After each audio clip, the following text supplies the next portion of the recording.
A paz do Senhor, crianças, família, graças a Deus por mais essa oportunidade que estamos aqui reunidos para aprender de Jesus. E essa lição, ela tem nos trazido lições maravilhosas. Cada aula tem sido um aprendizado maravilhoso. E hoje, crianças, nós vamos aprender a respeito uma história sobre louvor. Quando a gente fala sobre louvor, a gente pensa que é cantar, tocar algum instrumento. Mas na aulinha de hoje nós vamos aprender que o louvor ele não está restrito à música. Por quê? Porque se você, criança, for igual a tia, que não sabe tocar, que não sabe ler partitura, que pouco canta, a gente não teria outra oportunidade para louvar a Deus.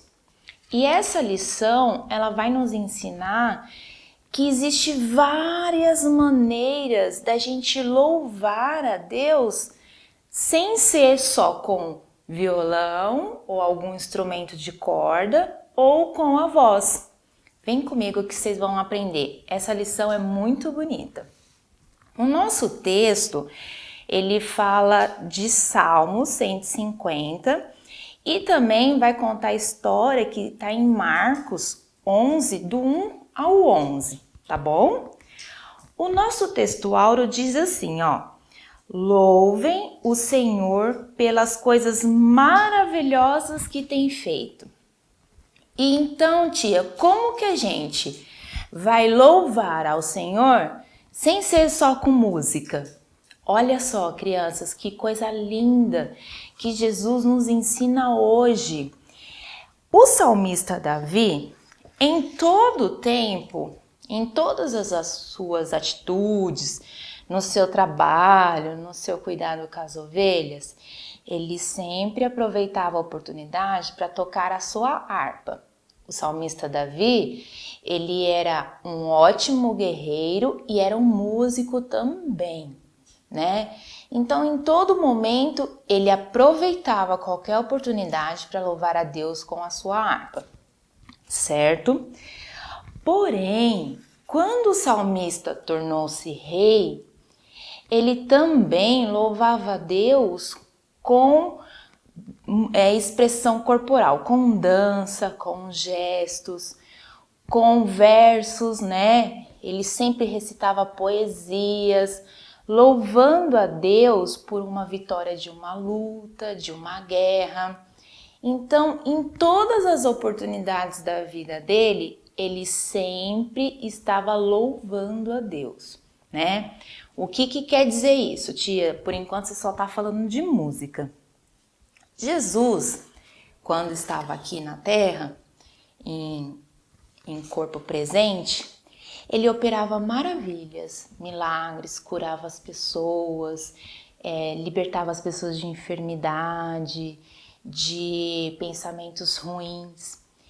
E a coisa mais linda que a gente sempre vê nas histórias, que quando as pessoas recebiam uma bênção, elas ficavam muito alegres, elas adoravam a Deus, ela agradecia por aquela bênção alcançada. Então, criança, por aí a gente já começa a perceber que o nosso comportamento de gratidão é uma forma linda de louvar a Deus, né? De ser grato a Ele. Quando a mamãe pede para a gente fazer algum favor, fazer alguma atividade, a gente faz bem bonitinho, ela fica tão feliz que ela te abraça, que ela te beija, ela te dá os parabéns. E isso, ela tá louvando a Deus pela sua vida, porque você é uma pessoa que transmite bênção, você é uma pessoa que tem bons resultados, isso é uma forma de louvar a Deus. Quando a gente vem para a igreja, que a gente ouve a palavra de Deus com atenção, com cuidado, se na sua igreja tem salinha, se você se comporta bem na salinha, se você ajuda a tia, você está louvando a Deus com o seu comportamento. Vocês sabiam disso?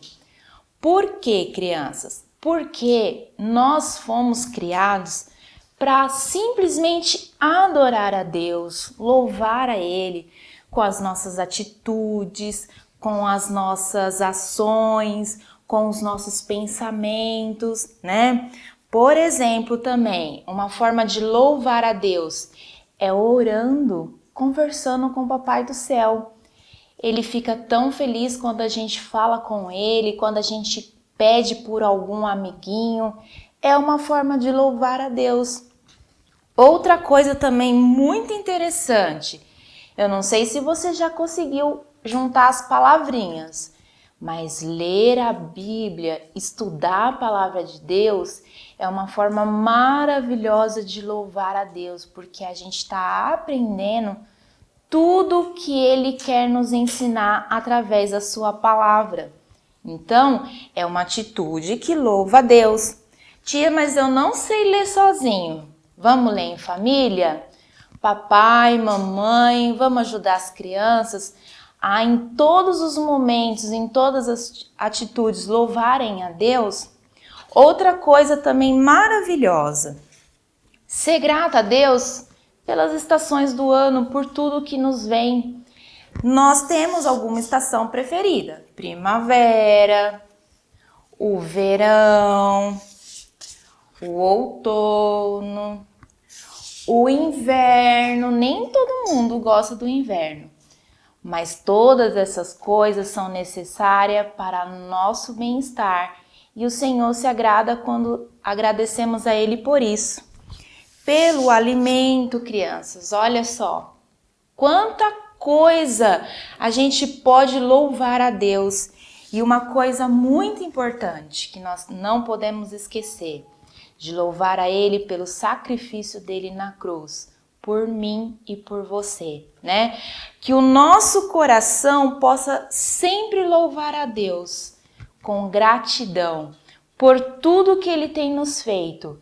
E com isso o Senhor vai continuar nos abençoando, nos restaurando, nos dando saúde, né? Quanta coisa que está acontecendo nesse ano. Mas a gente precisa em todos os momentos ser grato a Deus. E isso é uma das formas que a gente pode louvar a Ele. Amém? Então, que você possa ficar com essa mensagem no seu coração. Em tudo ser grato a Deus. Se você gosta de cantar, canta. Se você não sabe cantar, outras maneiras tem como agradecer a Deus pela vida, pela saúde, pela família, por tudo, tá bom?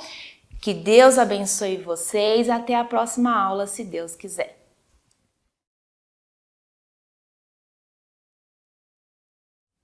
Paz do Senhor, crianças, paz do Senhor, famílias. Mais um domingo nós estamos aqui com a graça de Deus e hoje nós vamos ver a lição de número 12, que tem por título Uma Rainha Corajosa. O texto do dia diz assim: não tenham medo, fiquem firmes e vocês verão que o Senhor vai salvá-los hoje. Se encontra lá no livro de Êxodo, capítulo 14, versículo de número 13. A nossa lição de hoje vai falar um pouquinho sobre a rainha Esther. O primeiro ponto diz assim: um concurso diferente. A Esther era uma moça linda. Ela foi criada pelo seu primo Mardoqueu, porque ainda quando era criança perdeu seus pais. Mas Mardoqueu educou a Esther muito bem. Ele ensinou ela a servir o Senhor com todo o seu coração e também ensinou a Esther a importância do seu povo, de servir o seu povo, a importância que tinha o seu povo. Mardoqueu ensinou Esther e Esther guardou muito bem tudo que Mardoqueu ensinou. E Esther jamais imaginava que um dia ela seria rainha. E tudo começa quando o rei da Pérsia, o rei Assuero, ele decidiu fazer um banquete para os homens importantes daquele lugar. E a Bíblia conta que durante 6 meses o rei exibiu tudo que ele tinha de bonito dentro do reino. E depois disso, o rei ofereceu um banquete para os moradores de Suzã. Durou 1 semana. E no 7º dia do banquete, o rei mandou chamar a rainha Vasti, para que ela se apresentasse, mostrasse sua beleza e a beleza da sua coroa. Mas a Bíblia conta que a Vasti se negou a se apresentar nesse dia. E o rei ficou muito bravo. Então ele decidiu que a Vasti não seria mais a rainha. Passou-se os dias e o rei então percebeu a necessidade de uma rainha. Então é onde entra a história de Esther. O rei manda fazer um concurso, abre um concurso para que então se escolhesse uma nova rainha. E entre essas mulheres, as mulheres que se apresentaram, Mardoqueu levou Esther. Mas Esther tinha que ter um segredo. Ela não poderia contar para ninguém que ela era judia. E as mulheres precisaram passar por um processo de beleza durante 1 ano para poder se apresentar diante do rei. E quando se apresentaram, a Bíblia conta que o rei ficou encantado com a beleza de Esther. E ela então foi escolhida para ser rainha. No ponto de número 2, fala sobre Amã é desmascarado diante do rei. Existia um homem ali dentro do reino e ele era o principal, o mais próximo perto do rei. Ele era muito arrogante e o rei dava esse domínio para ele. Tudo que ele queria poderia fazer. Então ele decidiu que todas as pessoas do reino deveriam se dobrar diante dele. Mas Mardoqueu, que era judeu, não se dobrava. O Amã, então, bolou um plano para acabar com a vida, não só do Mardoqueu, mas de todos os judeus, porque ele ficou com muita raiva de Mardoqueu. E Mardoqueu mandou avisar a rainha Esther, olha, todo o povo está em perigo, porque o Amã, que está aí do lado do rei, fez um decreto que tinha que se dobrar. Não se dobrou, todo mundo vai morrer. E a rainha Esther fez o seguinte, ela não apavorou crianças, ela mandou recado para o Mardoqueu que era para todo o povo jejuar, para todo o povo orar, para ela poder entrar na presença do rei. Naquela época, elas só poderiam entrar na presença do rei se o rei mandasse chamar. Mas ela foi sábia, ela buscou o Senhor, ela orou, ela jejuou e todo o povo também fez isso. E ela conseguiu, ela conversou com o rei, ela ofereceu 2 banquetes para o rei e para o Amã. Quando ela estava ali, o rei falou para ela que ela podia pedir qualquer coisa. E ela disse que ela só queria que o rei salvasse ela e todo o povo dela. E ela contou para o rei que quem tinha planejado tudo isso contra ela e contra o povo dela era o Amã. Então, o rei, observando tudo isso, mandou então que tudo que Amã tinha planejado contra Mardoqueu e contra o povo, que virasse contra Amã. Amã tinha mandado fazer uma forca para enforcar Mardoqueu. E o rei mandou então que Amã fosse enforcado naquela forca que ele fez para o judeu. Mais do que isso, a rainha Esther contou para o rei a origem dela, a origem do Mardoqueu. E o rei então engrandeceu o nome do Mardoqueu, colocou ele no lugar do Amã. E nós aprendemos com a história da rainha Esther que nós devemos sempre olhar para o povo de Deus, sempre lutar pelas coisas de Deus. Quando tudo parecer difícil, quando tudo parecer que não dá certo, nós devemos fazer como a rainha Esther. Nós devemos orar, nós devemos jejuar e nos colocar diante do Rei, aquele que é o Rei dos Reis, o Senhor Jesus. E Ele nos dará vitória, assim como deu para a rainha Esther, como deu para todo aquele povo. O decreto do rei não mudou, ele não poderia mudar o decreto dele. Mas o rei permitiu que o povo judeu se defendesse, porque antes eles não poderiam nem se defender. Mas o rei permitiu, mais um pedido da rainha Esther, que o povo se defendesse no dia que a luta viesse. E tudo aconteceu por causa da determinação e da oração e do jejum daquele povo. Amém? Que nós possamos nos espelhar nas atitudes dessas pessoas de Deus, desses homens e mulheres de Deus, que não se fazem de covardes, mas que se colocam na presença de Deus e tudo dá certo. Um beijo e até a próxima semana, em nome de Jesus.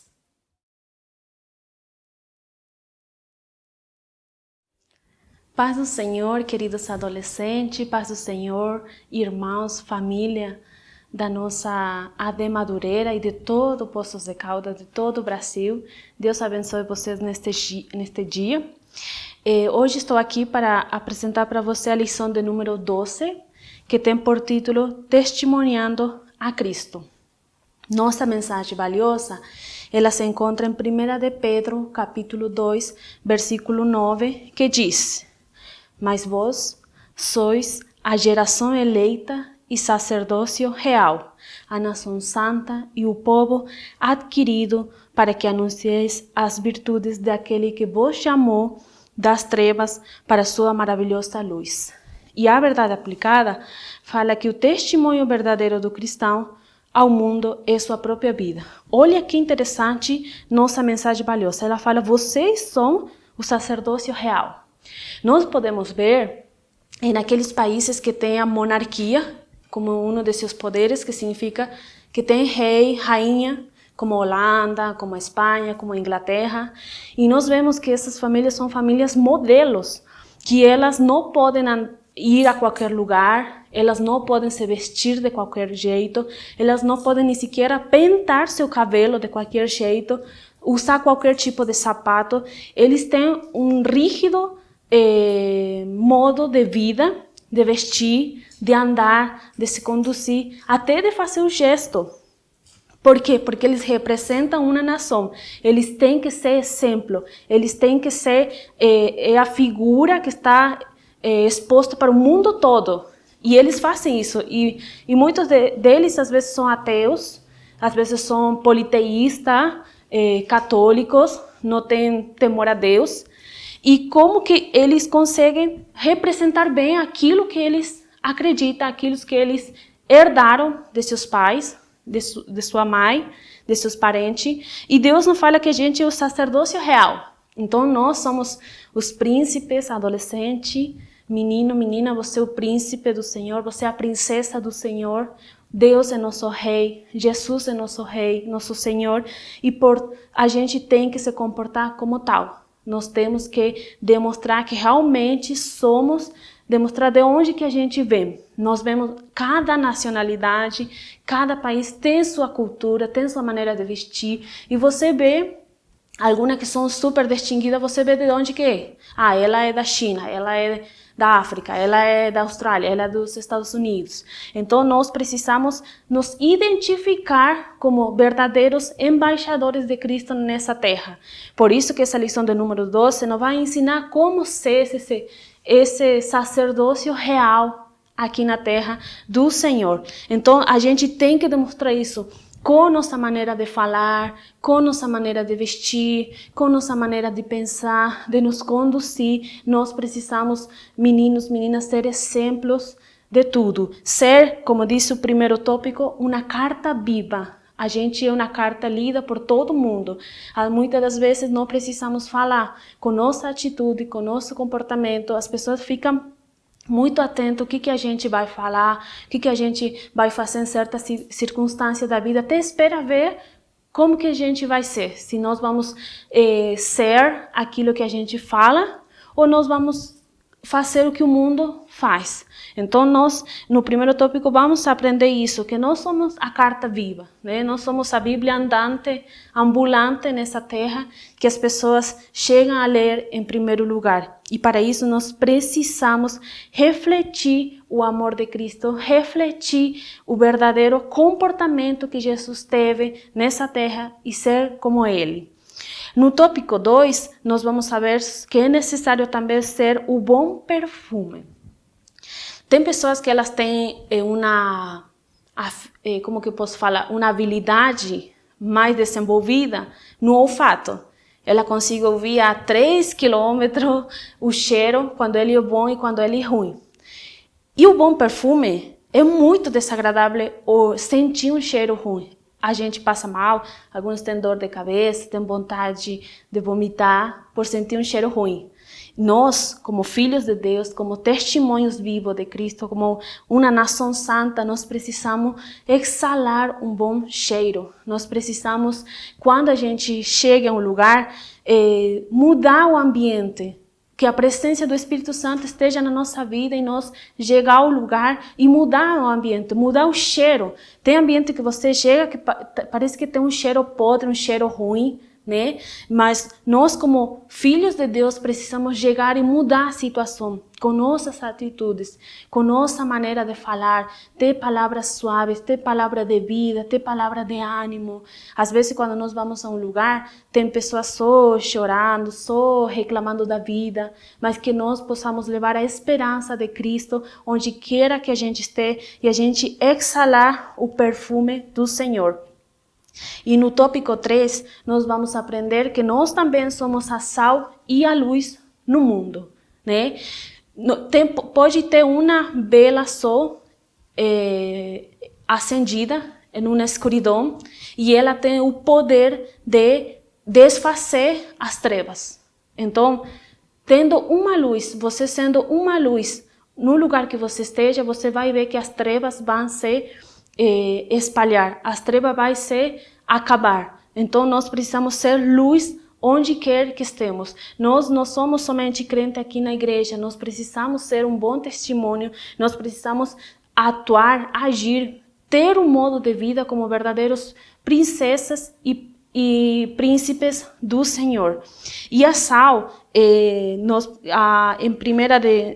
de Coríntios é o livro que a gente vai utilizar bastante nessa lição, porque aí tem como que te explica como que ser uma carta lida, como ser um bom perfume, como que ser a sal, como ser a luz do mundo. E aqui fala que, em Mateus fala, vós sois a sal da terra, e se a sal for insípido, com que se há de salgar? Para nada mais presta, senão para ser lançada fora e ser pisado pelos homens. Antigamente, a sal era uma substância muito importante para o povo daquela época. Eles conservavam os alimentos porque não tinham refrigerante, geladeira.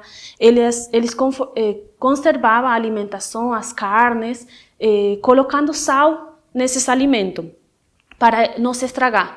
Mas quando a sal perdia seu sabor, ela era usada para pavimentar as ruas, né? Naquela época. Então nós precisamos realmente dar esse sabor, dar esse bom gosto ao mundo, às pessoas que precisam ouvir do Senhor, às pessoas que precisam ouvir da salvação, do plano da salvação, que realmente tem outra vida para eles, e demonstrar isso, ser verdadeiramente embaixadores do Senhor aqui na terra. Então, isso que vai ser nossa lição no número 12. Nós precisamos ser verdadeiros testemunhos onde quer que a gente esteja, porque o Senhor, aos olhos do Senhor, a gente não pode se esconder. Pode ser que a gente possa se esconder aos olhos de nossos pais, da nossa mãe, de nossos professores, de nosso pastor, mas aos olhos do Senhor a gente não tem para onde se esconder, nem em cima da terra, nem debaixo da terra, nem nos fins da terra. Então, jovens, meninas, meninos, vamos a exalar um bom perfume de Cristo, vamos ser essa carta lida, vamos ser essa luz que muitos adolescentes que estão em treva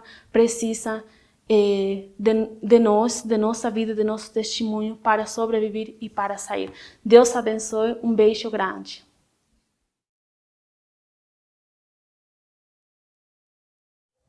Paz do Senhor, meus irmãos, tudo bem com vocês?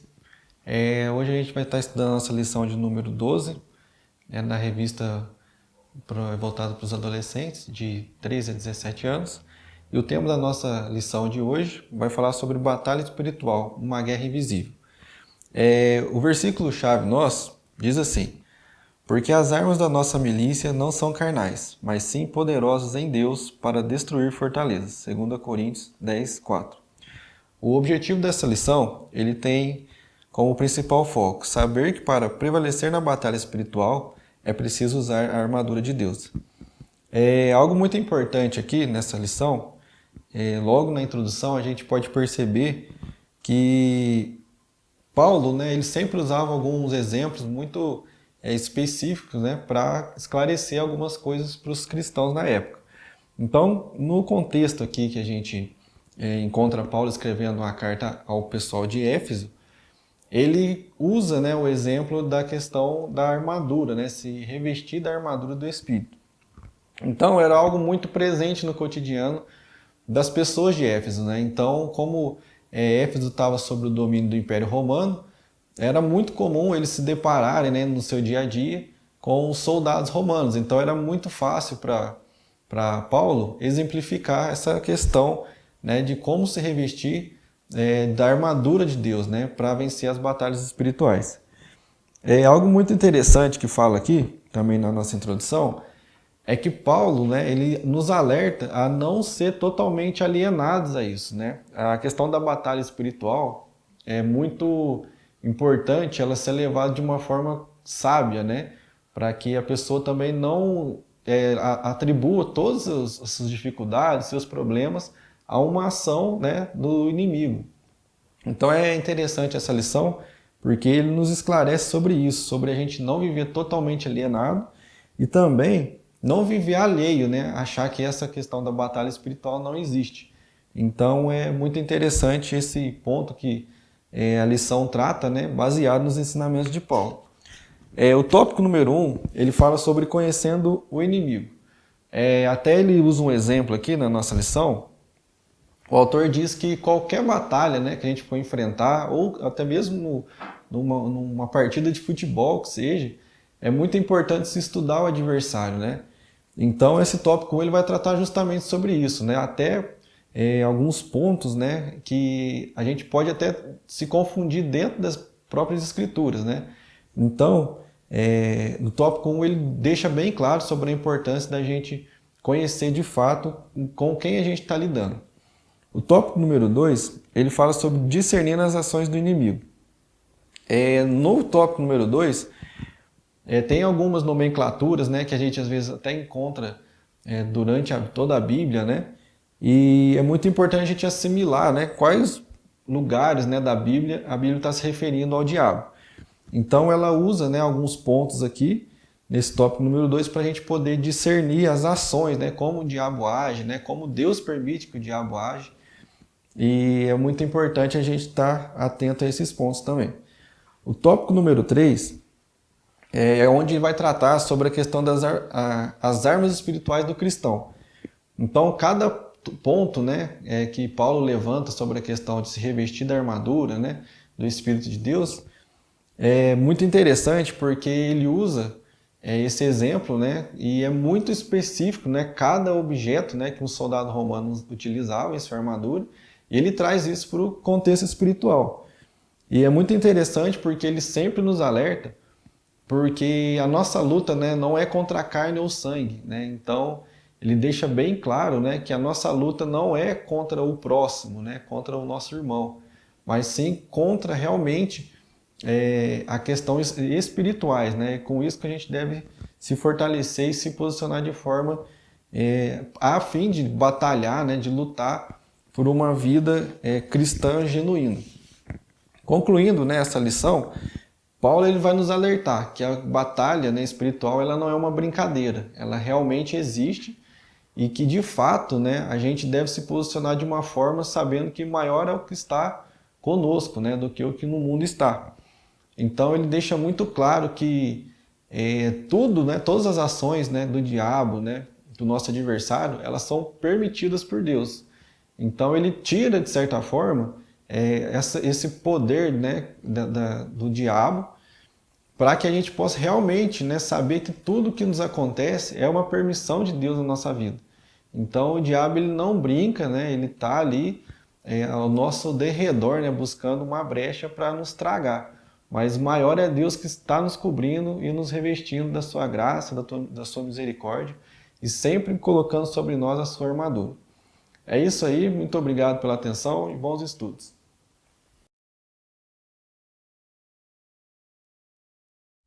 A paz, Senhor, a todos. Hoje, na classe dos jovens, nós vamos conversar um pouquinho sobre a lição 12.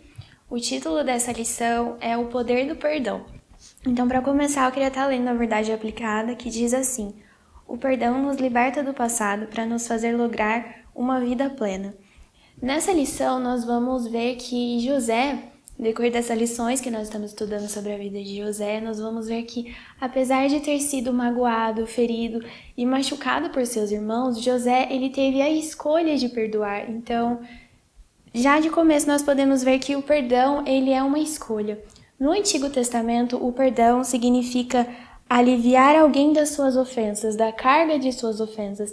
E no Novo Testamento, quando é citado o perdão, fala sobre abrir mão e deixar ir. Então nós vemos que Jesus, ele falou muito a respeito do perdão. Na própria oração do Pai Nosso, fala que nós devemos perdoar as pessoas porque o Senhor nos perdoou.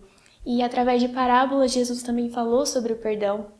Naquela parábola ele fala que nós tínhamos uma dívida impagável para com Deus e mesmo assim ele nos perdoou. Então, aquele que não perdoa, aquele que não libera o perdão, acaba sendo ingrato para com Deus. A pessoa não aceita esse favor de Deus para com a sua vida.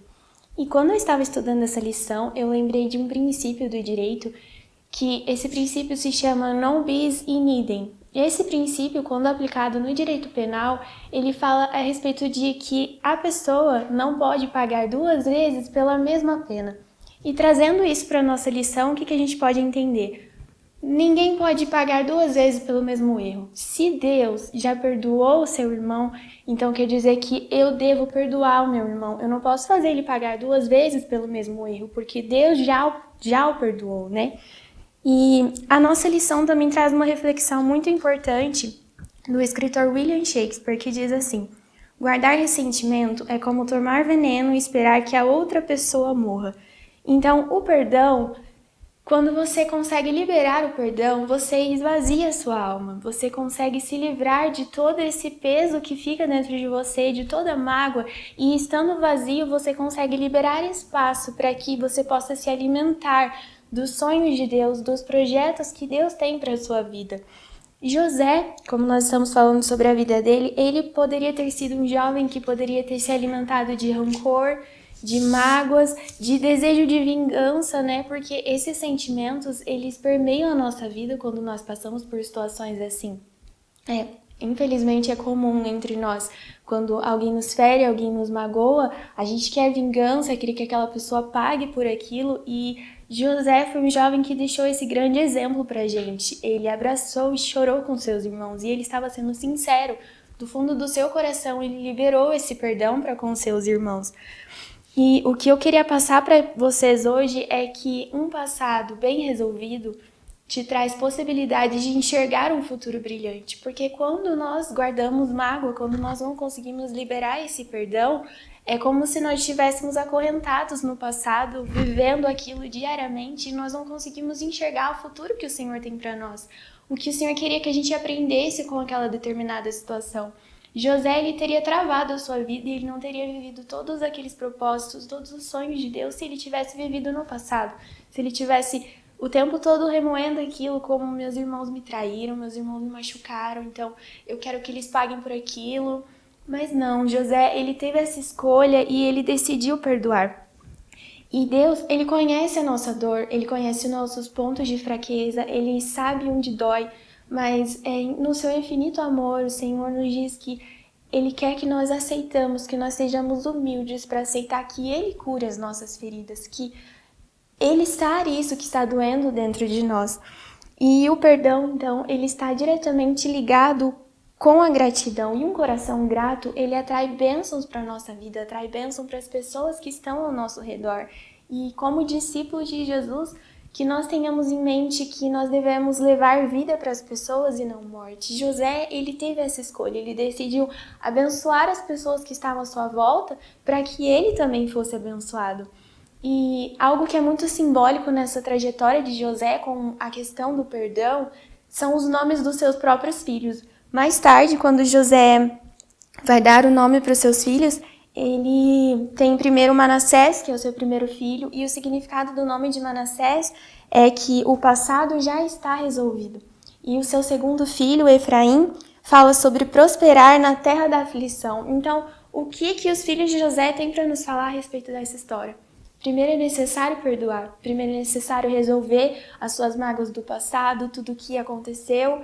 E quando José liberou o perdão, ele prosperou na sua terra de aflição. Então que nós possamos mais uma vez aprender com esse jovem que foi José, que quando nós liberarmos o perdão, quando nós aceitarmos, nos submetermos à vontade de Deus, nós vamos conseguir prosperar.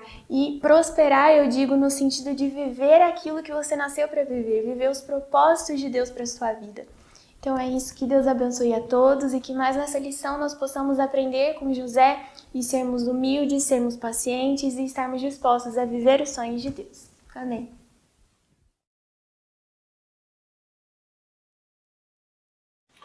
A paz do Senhor, meus irmãos, aqui pastor Rogério Semeador. Nós estamos na Escola Bíblica Dominical da Igreja Assembleia de Deus Ministério de Madureira, Campo de Poços de Caldas, Minas Gerais, cujo pastor-presidente é o Dr. Aurélio Rodrigues dos Santos, e você está na classe dos adultos, classe Ebenezer. E estamos estudando, no dia de hoje, testemunhando a grandeza de Deus. Sabemos que esse trimestre está falando sobre a vida de Esther, a trajetória de Esther, a sua confiança em Deus, a sua garra, a sua ousadia para ver o seu povo livre das garras do opressor. Veja bem, todos nós passamos por dor, por sofrimento, por perda, por dificuldade, afronta, calúnias, mas precisamos estar posicionados em Deus. Homens e mulheres confiando em Deus. Mesmo com todas as adversidades que a vida nos proporciona, estamos vivendo numa época diferente, numa era diferente. Algo inusitado está acontecendo em nosso meio, uma pandemia, muitas incertezas, muitas dúvidas, muitos conflitos.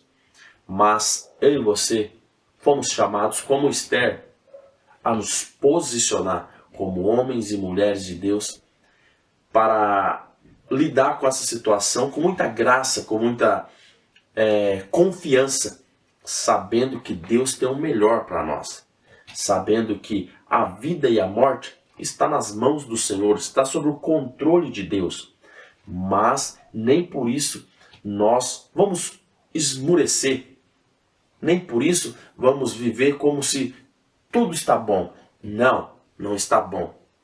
Mas temos um Deus que nós podemos confiar e continuar marchando, seguindo, porque sabemos que Deus tem algo grandioso para o seu povo, em meio à tribulação, em meio à guerra, em meio à dificuldade, em meio à pandemia. Deus tem coisas grandes para nós. Deus muda tristeza em alegria. Deus transforma a água em vinho. Um casamento que está em ruínas, o Senhor tem poder para trazer, a dar fruto, a uma nova vida. Há uma esperança em Deus, porque o Senhor, Ele não dorme nem cochila. Ele está pronto para atender os seus filhos, aqueles que o buscam. Por isso que a palavra vai dizer que os seus ouvidos não estão tampados para aqueles que o clamam. Clama a Deus, busque ao Senhor. Faça como a mulher do fluxo do sangue, que rompeu as barreiras, que rompeu a multidão.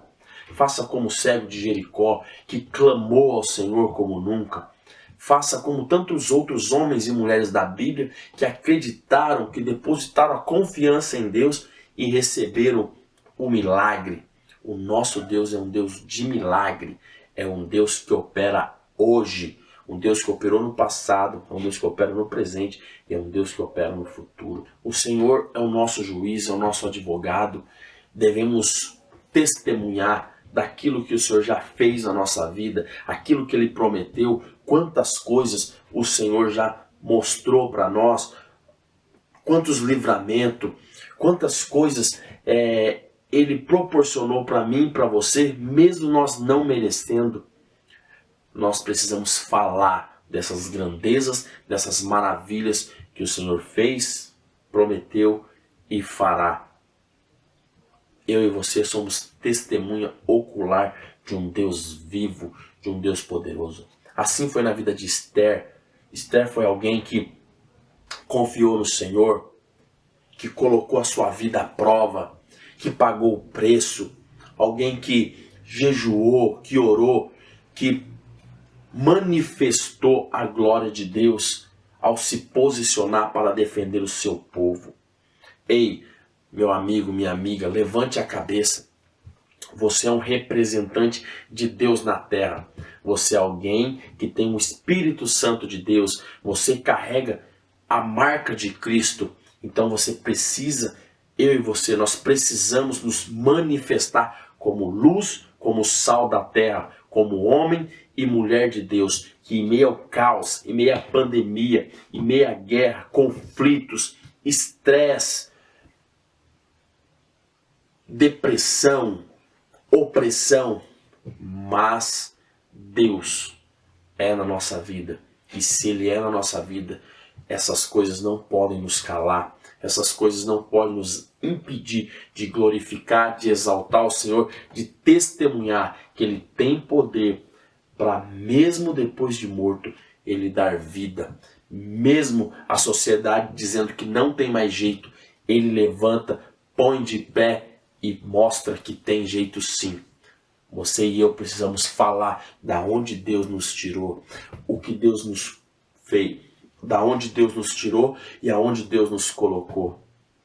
Eu sou uma testemunha de Cristo, do seu poder, alguém que vivia uma vida miserável e hoje eu vivo uma vida agradável no Senhor. Tenho problemas, tenho dificuldades, muitas, mas eu sei que o meu Redentor vive e que breve, muito breve, voltará para me buscar, para te buscar, para arrebatar a igreja, aqueles que estão separados, esperando a sua volta. Mas enquanto Jesus não volta, estamos de pé, marchando, avante, guerreando, sabendo que não tem nada fácil nessa terra, mas sabendo que Deus é maior.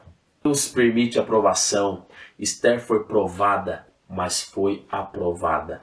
Lembre-se, Deus prova para nos aprovar. Deus permite vir a luta para nos dar a vitória. Deus permite vir a guerra para nos trazer a paz. Deus permite vir o ódio para nos ensinar a amar. Meu querido e minha querida, chegará o momento de festejar. Chegará o momento de alegria. Não está longe, está muito próximo.